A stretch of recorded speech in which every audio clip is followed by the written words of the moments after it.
by taking a deep inhale through your nose. Hold that inhale. And then exhale slowly through your mouth. Again, deep inhale. Hold it. And let it go. Deep inhale. Hold it. And let it go. Again, deep inhale. And as you hold this inhale, just on the exhale, let go of everything that you have to do and the things that didn't serve you today. Just let it go on the exhale. Again, deep inhale. Let it go and breathe normal. Thank you for joining us for that deep breathing exercise, and it's brief. So today, our guest, Cynthia Schwartzberg, is, okay. I'm sorry. Got to do that again. Join me in welcoming Cynthia Schwartzberg. Have you ever wondered what happens when a successful advertising exec answered a deeper calling? Our guest today did just that, leaving the world of PR behind to become a pioneer in healing trauma. For over 30 years, Cynthia has been helping people rewrite their inner narratives. She's a therapist, trainer, and the creator of Harmonic Brain Healing. Her work sits at the fascinating intersection of neuroscience and creative visualization. If you're ready to learn how to break your own rules and live with more freedom and presence, you do not want to miss this conversation. So join me in welcoming Cynthia. Is there anything you'd like to add to your bio? That I did author the book, The Curious Voyage to Authenticity. I don't know if we can show it or not, but and it's really an accumulation of a lot of those years of working with people and my own personal journey. So along the voyage, we look at what we're doing on automatic pilot, and then kind of questioning, is this sit well with my value system or not? And then looking at our beliefs, and then continuing on the voyage to really finding the intuitive wisdom and authentic voice inside. And it's really packed with a lot of exercises. So I love that exercise that you started with on the breathing, to just sort of bring everybody in and gather together. So that was beautiful. Thank you. Thank you. I guess we'll have to invite you back to hear more about the book, because we want to know more about you and your journey and the transition from PR to social work or therapist, because I think it's such a fascinating transformational story, because it's like those two careers are on the opposite ends of the spectrum. So what was that pivotal moment where you said enough is enough in the advertising world and transition into social work and therapy?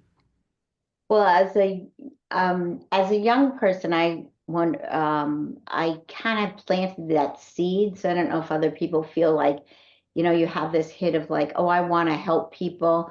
So when my parents were going and getting a divorce, we went to a social worker, And I really felt seen and understood. And I thought, oh, I want to help people like I felt helped. And I felt so seen. But then life goes on, and I went to college. And actually, it's kind of funny sitting here on a computer because in college I said, after falling asleep during my Calculus 3 exam, I don't want to work with computers. I want to work with people. And it's like, well, lo and behold, here we all are on, well, I'm on my computer talking to everybody here, sharing some sparks and support.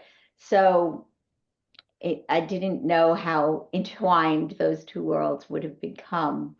But when I graduated college, I really felt like before I work with people, I need to do my own personal journey. So I was fortunate enough at the time to be with a very supportive group of people, and one of them had an advertising agency. So I became like the receptionist, and then the bookkeeper, then the production assistant, then moved into PR.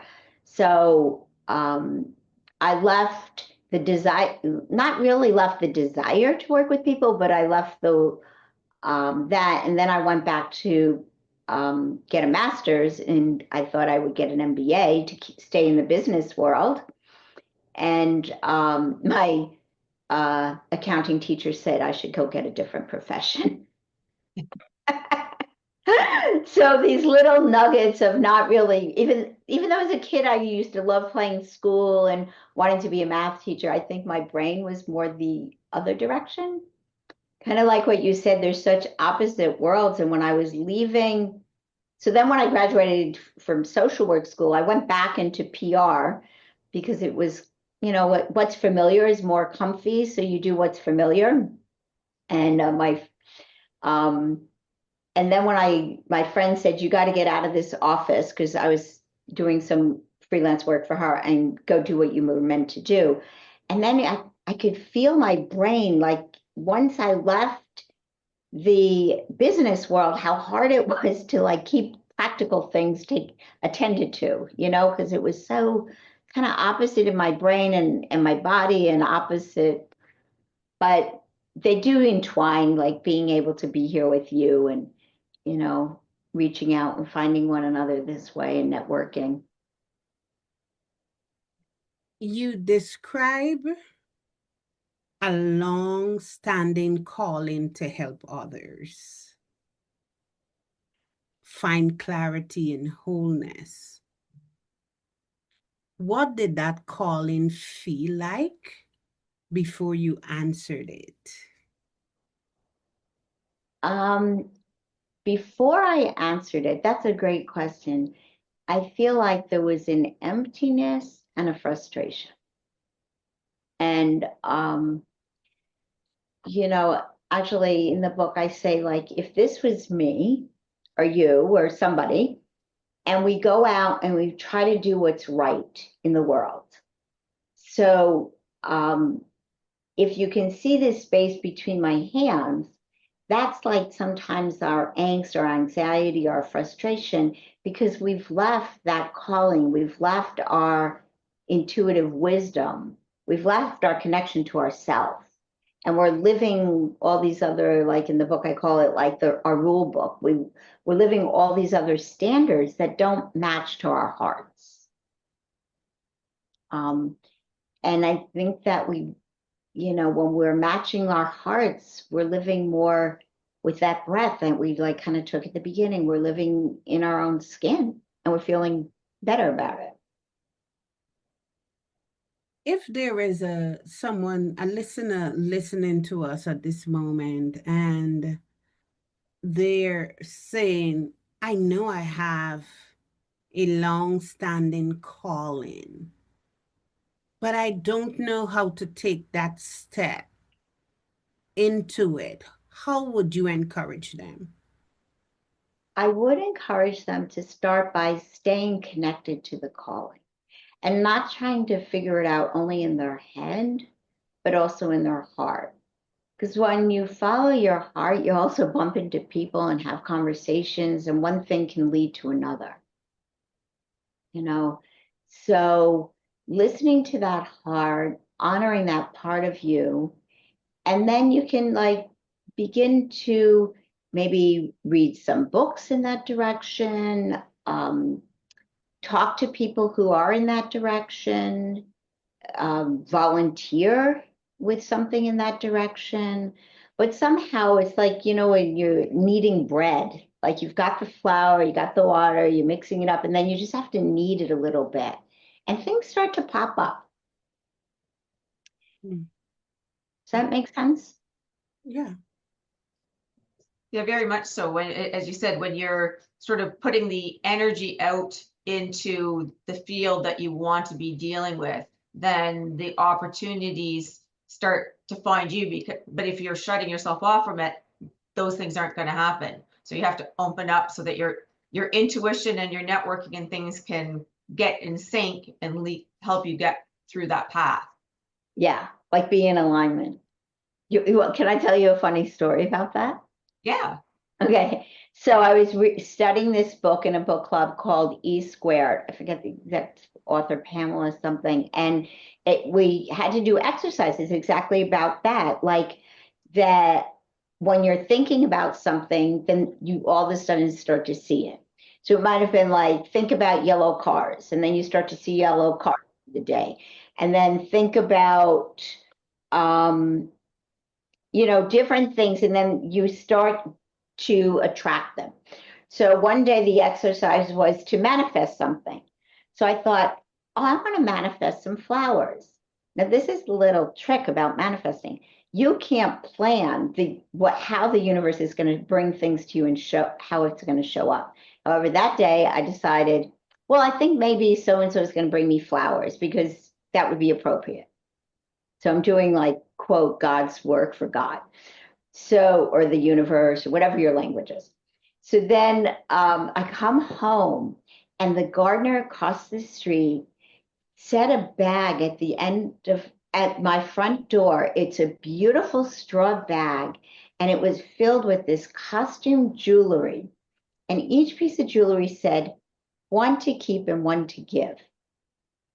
And he said, I don't know whose this is, but I saw it at the end of your driveway, so I thought you might have dropped it. So I didn't get flowers, but I got jewelry. And then I told the story to my friend and she bought me flowers. But didn't you say the person who brought you the flowers was the landscaping? So You're right. I never put that together. I love that. Thank you. so it traveled through the landscaping flower guy to get you. Exactly. So so the key in that is it doesn't always show up in the exact same form, but it can still fill your heart. It does come through with what we think we want may not be always what we truly want or how we truly want it, you know, or what we really need. Right. So I guess I needed jewelry. I like that you mentioned manifestation and how powerful our thoughts are, because it leads right into my next question. What is brain spotting? That's a beautiful question. So brain spotting is a therapeutic process that's based on a motto called where you look affects how you feel. So if you're thinking about, like if I said to you, tell me the color of the door of the dwelling that you grew up in, then Mitzi immediately shot her eyes up in a certain direction. And what we say is because you went to access information. So our eyes are, you know, we talk about like windows to the soul, but brain spotting works with the visual cortex and the visual field to get access to information that we can't get to otherwise through just talking. So if I'm working, going back to your question about our conversation on thinking, so if I'm thinking something about myself that's not beneficial, for example, I don't matter. and I'm working therapeutically with my therapist, and let's say that day we're going to work on it because something happened at work, and however we want to frame it, the brain spotting therapist will say, when you're thinking about that, where do you feel that most in your body? Let's say I feel like an ache in my heart. So what we do is we find an eye position that connects to that thought and the body sensation. So we would say, like, look to your, we have a way of finding it with something called a pointer, that we can also have different multiple ways of doing it. But while the focus mindfulness, so then you start the process of looking at something and being in deep contemplation, your therapist is holding space for you. So your thoughts will go all different ways, because it's almost like connecting the dots. Like you have a thought, and then somebody might say, I was just thinking about like being in 6th grade. I haven't thought about this in a really long time, but I remember being teased and and things will start to come up. So in the brain spotting what we do is we give support for the brain and the body to heal itself. Because what happens when we have trauma, especially, we remember things in fragments. And sometimes we can't get those things out of our mind, and sometimes we pack them away really far away. Does this make sense? Mm-hmm. So it's an approach to help us kind of unpack it, reorganize, have it make sense. And when things are calmer inside and our thought then we're not so tense about something, we can think clearer, we can feel more from our hearts, and we can connect to our life purpose, like what we started talking about, or whatever it is in the moment.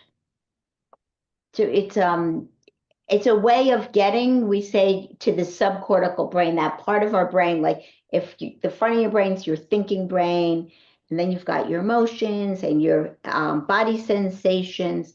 In talking more therapeutically, we can understand a lot. Like I understood a lot when I was young about myself, but certain nuggets weren't moving. So it helps us get it to move and reorganize, and to release. Also, when things happen and we get tense, so we freeze, fight, flight, or freezes. Pretty many people know about it. That's our nervous system trying to take care of us. So in brain spotting, when we're working with the eyes, we're working with that instinctive orienting response that then goes like, I look, I hear something, I turn towards it, and then I'm going to know whether I'm safe or not, and I'm going to take care of myself. So, if I heard you correctly, brain spotting is a process that helps us, or a modality that helps us process trauma or negative life experiences, that eventually leads to healing and wholeness.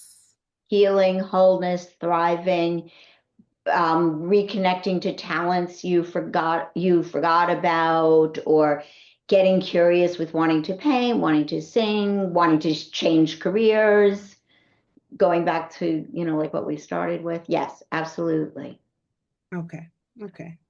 And I heard you mentioned the physiological response to external stimuli, like so fight, flight, freeze, and they've just added to it.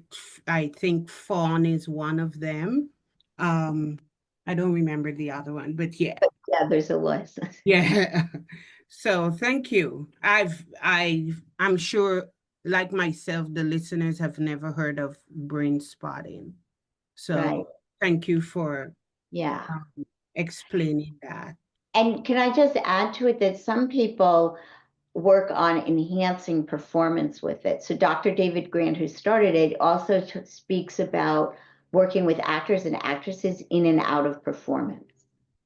So it really helps with creative blocks and athletes work with that. So it's all ages across the board of issues.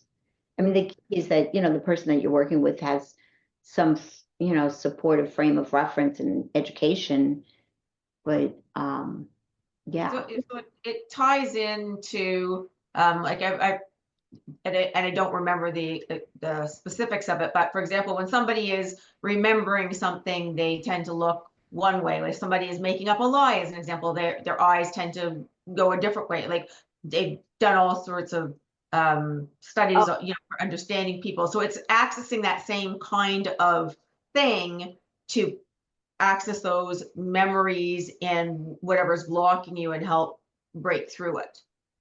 the key big difference, like I think you're thinking of NLP, that was really popular.